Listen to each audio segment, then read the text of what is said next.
Heated and unprecedented exchange between Donald Trump and his Ukraine counterpart Volodymyr Zelenskyy in the Oval Office today. Joining me live is former Howard Government Minister and Bondi Partners Senior Advisor Peter McGauran. Let's play a little bit of this and then I'll get Peter's reaction.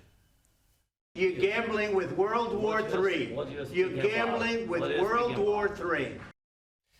It was more like World Championship Wrestling. That was just a couple of moments from a 50-minute exchange. Yeah.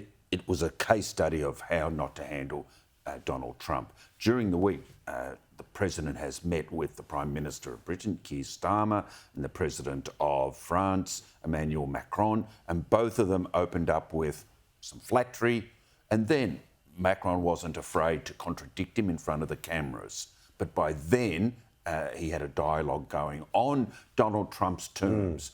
And Macron gets a bear hug on the way out. Starmer is described as a breath of fresh air by President Trump. You've got to know how to handle him. Yeah, but one can go back and have a meal in a French restaurant. One can go back and get on the tube. The other guy's in the middle of a war. It's a little different.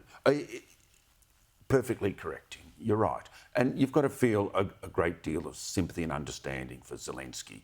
He's been the leader for 3 years. Now, that is a traumatic posting, even if he's safe from the front line. The fact is, he deserved more than what he got from Trump. But Trump is the only one who can bring about peace.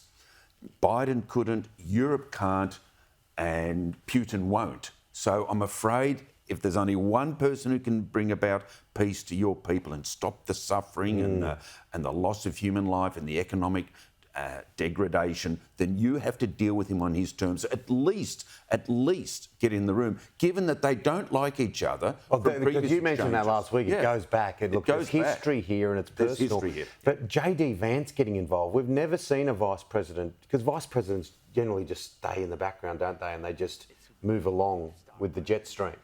But his getting involved was quite extraordinary, quite unprecedented. Yes, and it reflects Trump's growing confidence and trust in him, so much so that, remember, he sent J.D. Vance to the security conference in Europe 2 weeks ago when he basically said you're a declining economic and political and military force, and the US cannot be relied on to automatically come to your aid. So you're right, J.D. Vance is now an insider, but of course, for how long is another question. That's a big one. All right, look, we could talk about this issue all day because it's a huge story. What happens next, quickly, do you think?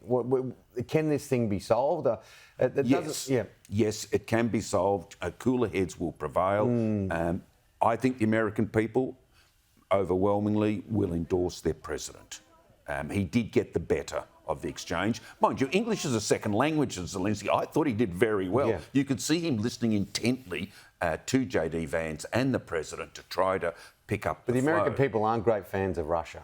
Never have been. No, but I thought Trump got across some good lines. For instance, I'm not on Russia's side. I'm not on your side necessarily. I want peace to stop the deaths and to prevent World War III. And that's what the Americans want. They want out of Ukraine. Change of pace. Big boost for beer lovers in this country. The excise is going. They're going to put a freeze on. This is the Albanese government. Obviously, part of the election. Yeah. Excise on beer. Yeah, well, is there an election coming, Tim? This is what we call in politics as clearing the barnacles. Just get rid of the irritants, because the pubs were going to campaign against it.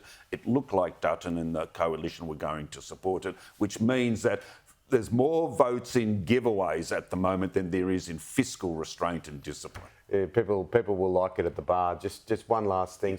Peter Dutton, historical share trading and his investment disappeared. 24-hour wonder. The bloke made $30 million from dollars over 35 years with 26 property transactions. Almost all of them declared. I think people will admire Dutton. That was a flop. It's going to be a battle, isn't it, the election? Everywhere we look, there's a news story.